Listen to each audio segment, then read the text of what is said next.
Hello everyone, in this video I'm going to give you an answer for a question, and this is the question.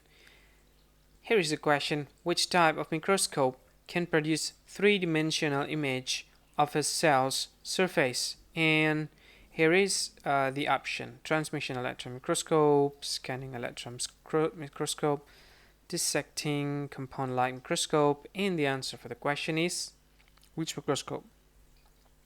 The answer is B, scanning electron microscope, and that's the answer for the question. Hi, thank you so much for being part of this video. If you find this video is really helpful, you got to support us by clicking on this like button and share it to your friend. And of course, you need to subscribe in this channel by clicking the subscribe button, and don't forget to click on this ring button to get notified for every video we upload on YouTube. And if you have any question or you want to just say thanks to us, just click on this comment section and you can say whatever you want and click in comment. I think that's all of it. Thank you for watching and see you again in the next tutorial. Bye bye.